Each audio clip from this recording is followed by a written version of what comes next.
Welcome to round 3 of this league. We are currently 1-1. Our hand is... This is a hard decision. We have all of the 2-mana payoffs. Although having double plating is definitely the most awkward with the amount of mana we have. I have a very hard time mulliganing these hands because they're 1 mana source away from being excellent.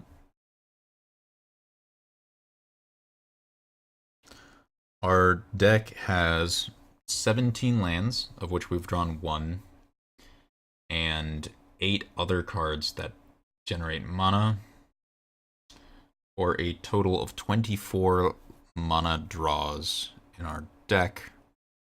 It's just under half, so we're like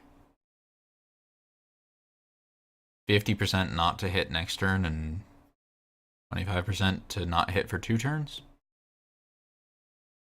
How much better than the average hand do I think this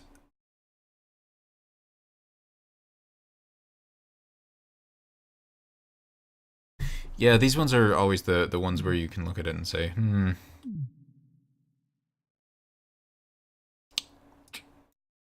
I'll keep.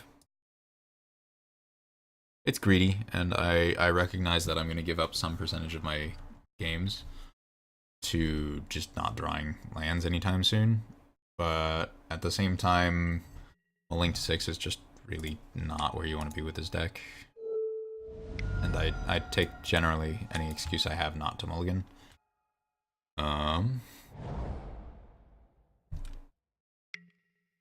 Visions, off island. This generally means you have more time, so there's that. Of course, the slow decks you don't exactly want to take forever, but if you're gonna do it, at least do it with a whole bunch of awesome cards behind it.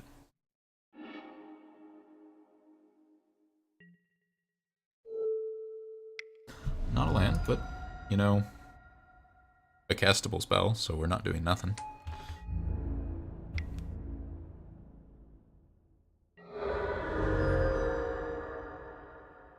Like I said, the one landers, when you have like an Ornithopter and Vault Scourge,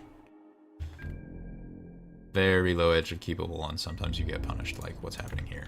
And sometimes you draw land, and you just feel like a genius because you have the best hand you could ask for.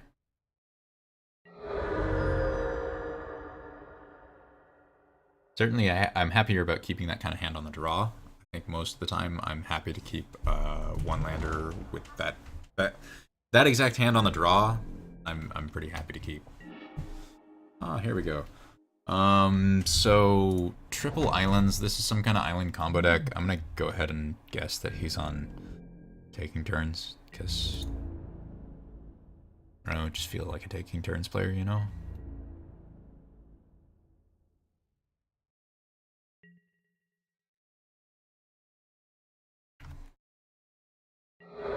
He's gonna flash in a dictate of graphics at the end of this turn.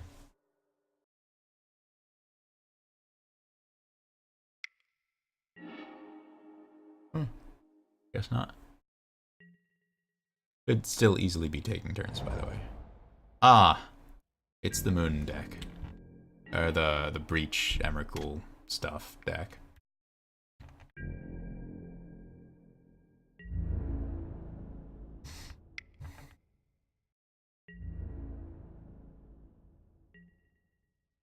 So, against Breached Emrakul, we're kind of just owned. So, against not Breach Emrakul, playing Cranial Plating gives us the outs to the most damage next turn, where we can draw land, Cranial Plating, and then equip next plating. I'm guessing most likely this is just a counter spell, and I'm also kind of happy with him countering the Cranial Plating over anything else, because we're sort of restricted on mana, and Cranial Plating is mana expensive. Yeah, Cryptic Bounce, or counter draw. Sort of what I expected. And then if this is just land, Breach Emrakul, scoop. Land. And no Breach Emrakul. Okay. No Breach Emrakul, probably a counterspell. What do I want to run into the counterspell?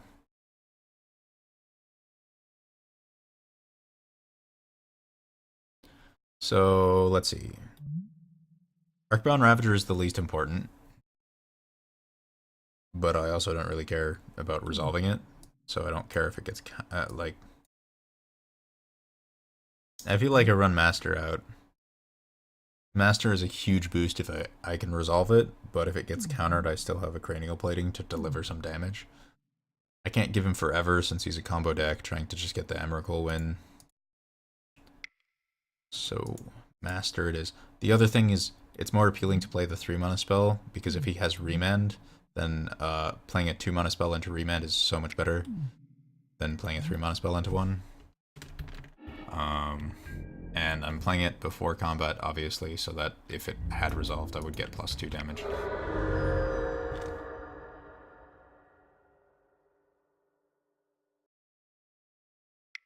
Is this the breach?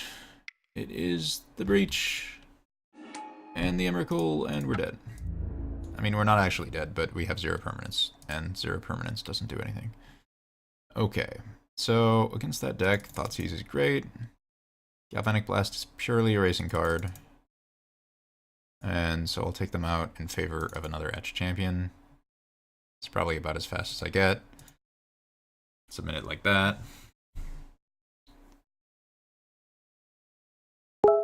Yeah, I think this is probably the best I'm gonna do against that deck.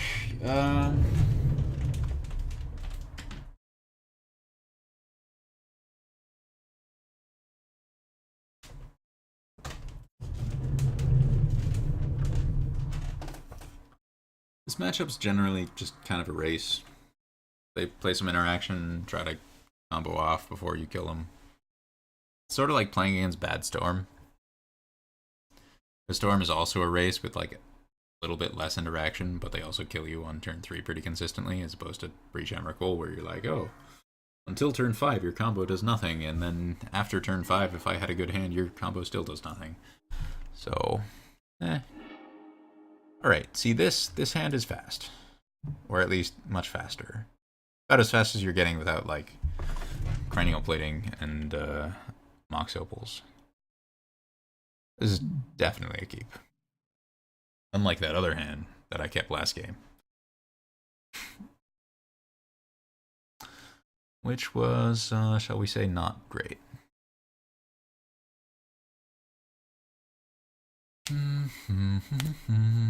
So it's like turn 1, Drum, turn 2, Scourge Overseer, turn 3, Champion.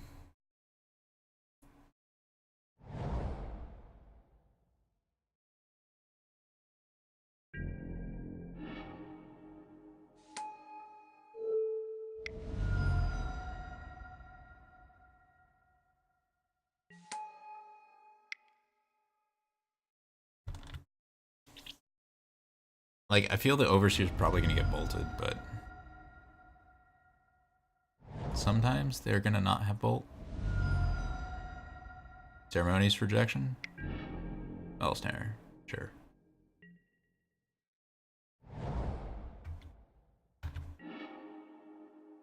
So this is attack for 1 Overseer Signal Pest. Signal Pest Overseer.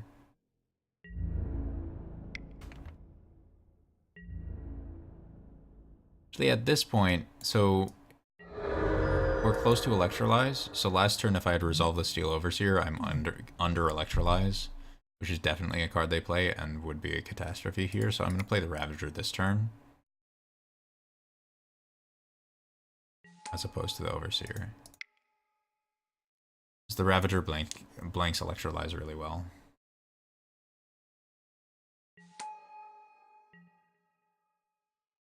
Well, not blanks, but being the guy casting Electrolyze against the guy with Ravager never feels good.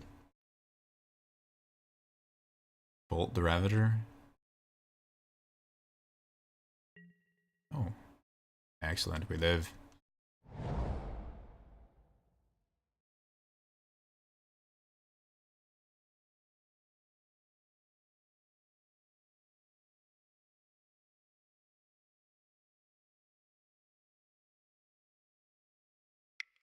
Anger. Please anger.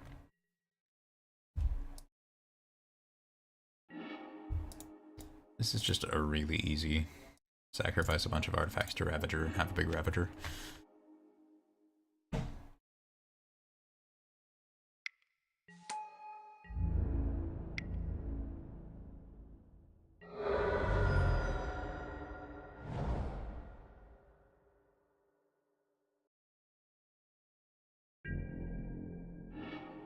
This hand is atrocious against Breach. I will say that.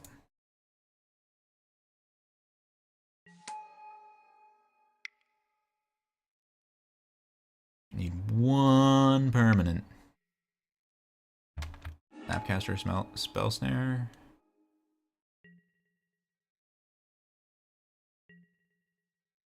Well, he needs land, breach, Emrakul out of 4 cards if he's gonna kill us next turn. If we can get to 7 permanents, then we get to keep an Arcbound Ravager alive past the, or actually a non-Arcbound Ravager card past the Emrakul. But, we can survive an Annihilator 6 if we have 7 permanents. We do not have 7 permanents, we definitely cannot. So I'm just gonna counter the Electrolyze so that he doesn't draw his card. Don't like my opponent's drawing cards. So we got what? An attack for 7 here. We could put it up to 9, 7, 8, 9, 10. Put him at 1. Does seem quite greedy to sacrifice everything.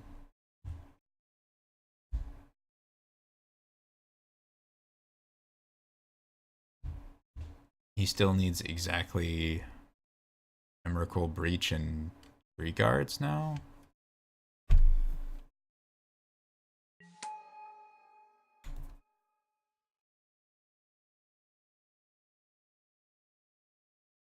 I'm sure there's cards that punish me for going all in on him.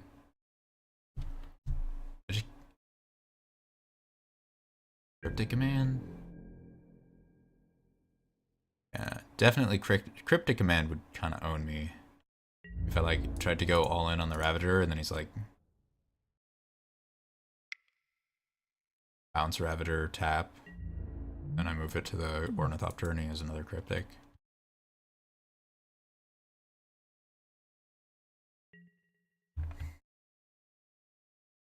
I'm gonna stake my flag on him not having Breach Emrakul in the next draw step. Because you know he doesn't have both parts of it in his hand, because he would have definitely played it.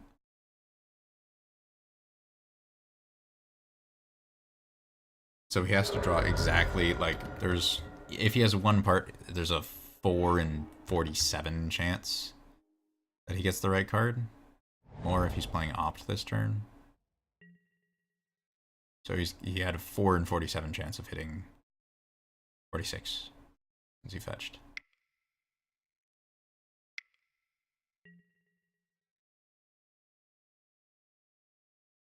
Yeah. Yeah.